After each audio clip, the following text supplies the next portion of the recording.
Have you ever stopped to wonder how much of our lives are spent waiting? If we actually knew, we'd probably be furious, wouldn't we? We spend a lot of time waiting. I don't know anyone who actually enjoys it. Maybe it has something to do with the things we wait for and the places that we have to wait for them.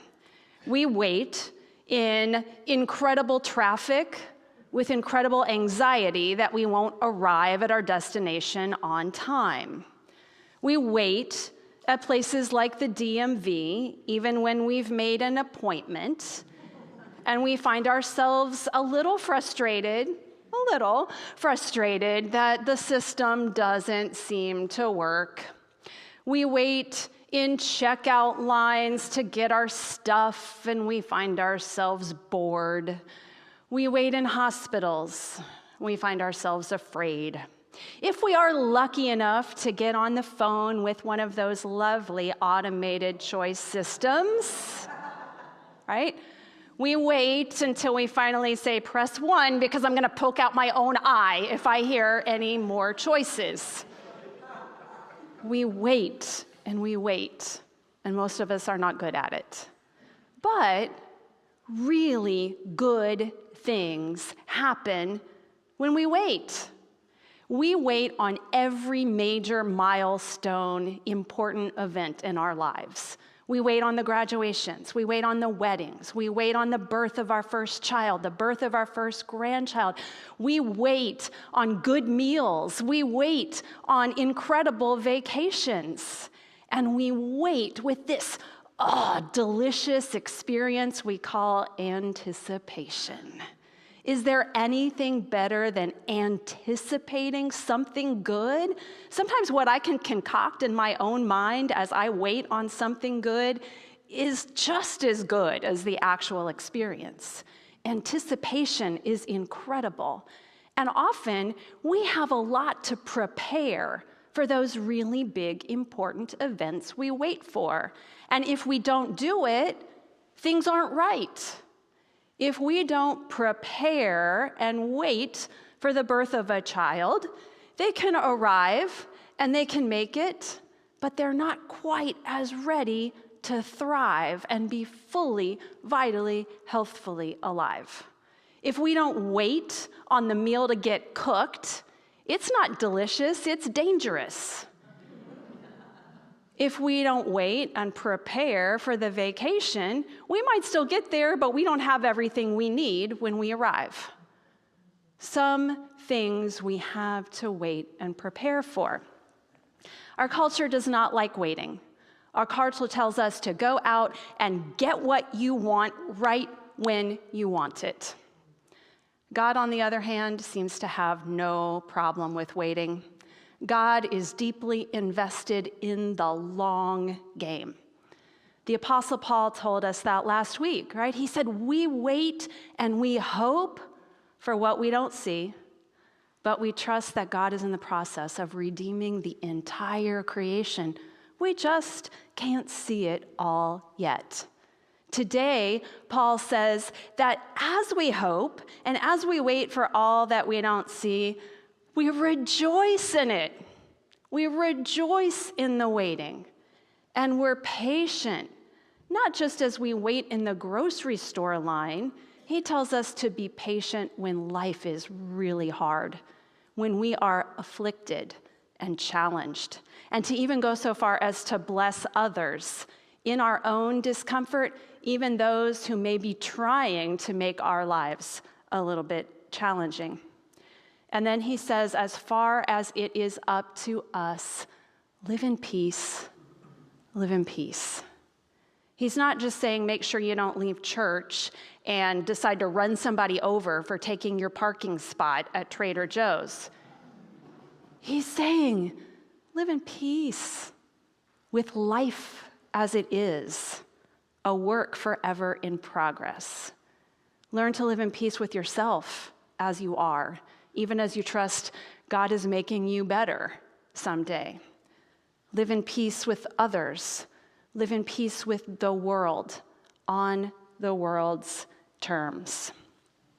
Waiting is a deeply spiritual practice, and it is an essential part of the story of Christ's birth.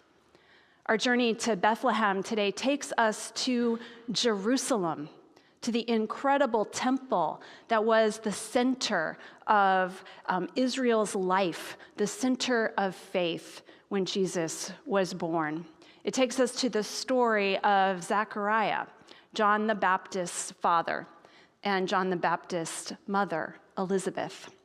Zechariah and Elizabeth were both direct descendants of Moses' brother Aaron, the first high priest.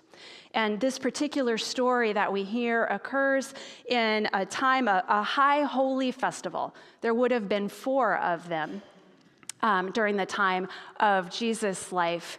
And what would have occurred during those high holy festivals is that one priest among all the priests would have been chosen by lot to go into the Holy of Holies, the place where the Ark of the Covenant resides, the place where everyone believed literally the presence of God on earth was there behind that veil. It was a distinct honor that priests waited a lifetime for, and for most it never happened. They had a 1 in 600 chance of actually being chosen. And on this particular day, Zechariah's prayers are answered, and he's the one selected to go into the Holy of Holies and offer incense.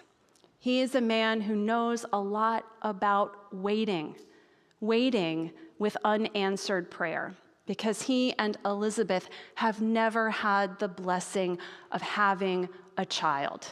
You can imagine that they waited, they hoped, they anticipated, they dreamed, they prayed, they expected, and then they finally stopped believing that anything would happen until this moment in the Holy of Holies when the angel of mercy shows up and says, "You're going to have a child.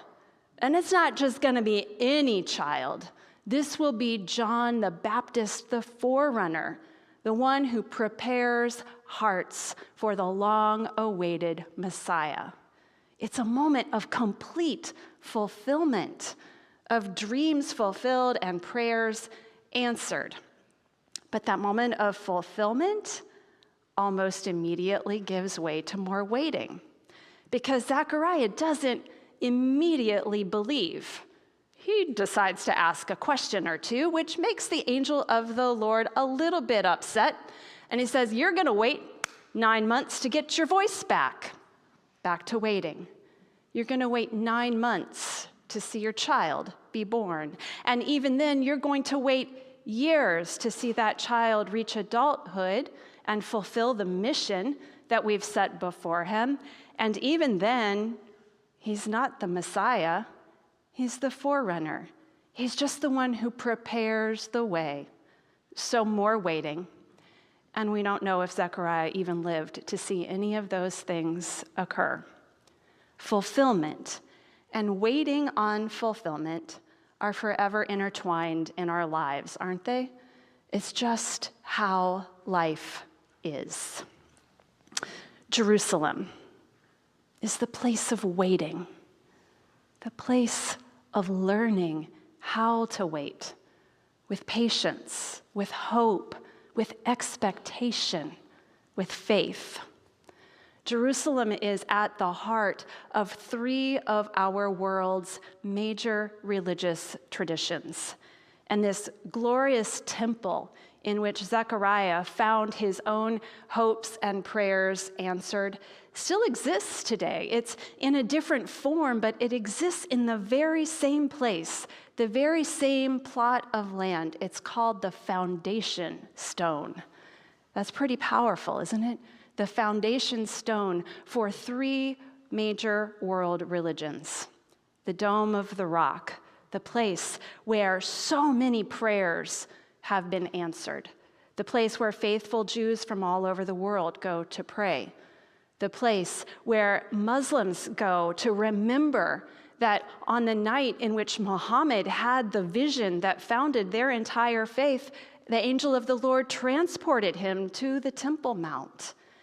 So it's important for Muslims, for Jews, And for us as Christians, as we remember all of our spiritual ancestors, and we remember that this city, just outside of its gates, was the place where Christ died and experienced resurrection. 3 major world religions call Jerusalem the center. For years, priests and prophets believed that someday Jerusalem would rise up to its calling to be a city of peace and hope for all the world, but they lived and went on to eternity, still waiting on that dream to be fulfilled. Even Jesus, before his death, wept over Jerusalem because they would not come. Jerusalem is named the city of peace. I can't think of a more sarcastic, ironic name for this particular city, because it is not a city at peace. It has never been a city at peace. It is a city perpetually waiting on something yet to be born. We see it even now. Still waiting on all that is possible. Jerusalem is a real place, on a real world, on a real map. But it also exists in our hearts. Jerusalem is that place that we go to when we are waiting on all that God has not yet fulfilled in our lives and in the world. We started this journey to Bethlehem in Rome, Roman decrees that remind us that the world as it is a lot different than the world as it should be. And in our human, let's just fix it, we think the next stop must be where God makes it all good, or we get to work really hard and fix everything. But God says, no, let's go to the place of waiting. Let's get really comfortable learning how to become a part of this slow, unfolding work of grace in each of us and in the world. What happens in you when the world sends you to Jerusalem, in that place of waiting? Do you find yourself at peace with the process, accepting that this is just where you are in life? Do you find yourself having faith that you can still be a part of God's work in the world, that God is still actively participating in your life, that things will work out well? Or do you find that you question whether God is engaged in that process of waiting? Do you begin to lose any hope or expectation that the thing you long for, the thing you wait for, will actually be fulfilled? John Ortberg, who is the pastor of Menlo Park Church, says that what happens in us while we wait is as important as what we wait for. What happens in us while we wait is as important as what we wait for. That is the absolute truth. We can choose to wait, feeling frustrated, feeling anxious, feeling confused. We can choose to wait in a way in which we are so focused on what isn't or what isn't yet that we miss everything happening around us. Or we can choose to wait in a way that is faithful. We can choose to trust that God's working for good even when we can't see it. The future will have as much God in it as the present does. And so we can choose to just look around, see what's happening, see the people around us, show up to be helpful and be useful. We can look within and notice what the process of waiting is doing to us. Are we finding ourselves more present and more available or more distracted? See, I think that one of the things that I've learned about waiting is that sometimes we wait on things to be fulfilled because everything isn't ready for them yet. Everything is not yet prepared within us or within the world. Some things just take time, don't they? Now, I've learned this lesson and forgotten this lesson thousands of times in my life. But sometimes a really good experience of waiting will remind you of how important that actually is. See, my own life story is a little bit like Elizabeth. On Christmas Eve of 2011, I found out that I was pregnant with my first child. Cooper was on the way. It was 15 years, at least, in the making for that child to be born. I was 39 years old, and many people thought it wasn't possible. Some people even told me I shouldn't be having children that late. Can only imagine what they thought when I had another one at 42. It was a long process of waiting, and I thought many times, well, it's not going to happen. The adoption process isn't going to work. I'm not going to have a child naturally. I'm not going to be a mother. I need to accept it. But that desire kept coming back. And in the process of waiting, the process of aging, I think I learned a little bit of wisdom. I think maybe a little bit more compassion, a little bit more understanding, things that hopefully help me in my role as a mother. But I think the thing I learned the most is that I wasn't supposed to be the mother of just any kids. I was supposed to be the mother of my children, and their time is right now, their appointed time.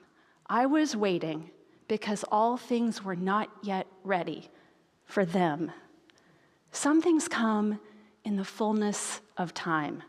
Some things come only when God has put all the pieces together so that we are ready to receive that moment of fulfillment.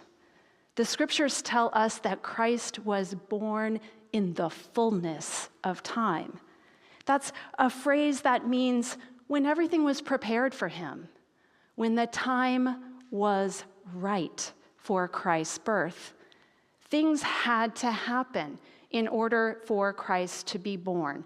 Some things that we understand, some things that maybe we wouldn't think needed to be a part of the plan. Rome had to issue a decree. King Herod had to assert a tyrannical reign. Zechariah had to find his prayers answered as he was fulfilling his role as a priest. John the Baptist, the forerunner, had to be born. Mary and Joseph had to open their hearts and their lives courageously and faithfully. And thousands of priests and prophets who came before all of that had to continue to wait on a Messiah, to hope for a Messiah, and to live their entire lives without finding that moment of fulfillment. But each one of those pieces was necessary. Only God saw the whole thing. I think that's still true. I think that's still how life works. Now, of course, I could be wrong. I don't know how the world works. But I know believing that God is working for good and that God is putting the pieces together helps me wait with more faithfulness, with more purpose, and a sense of anticipation, and looking at those small moments of God showing up even as we wait. So what are we waiting for this Christmas? It might be something very personal. It might be a dream, a hope that you have for the world. How are you waiting on it? Are you waiting for it with hopeful expectation or with frustration? Are you waiting in a way that allows you to participate and give your best to life, even as you look for the signs of God's presence. We are still called to be people who wait with hope, with anticipation, working with God and trusting that even if we can't see it yet, in the fullness of time, God will be revealed. Amen.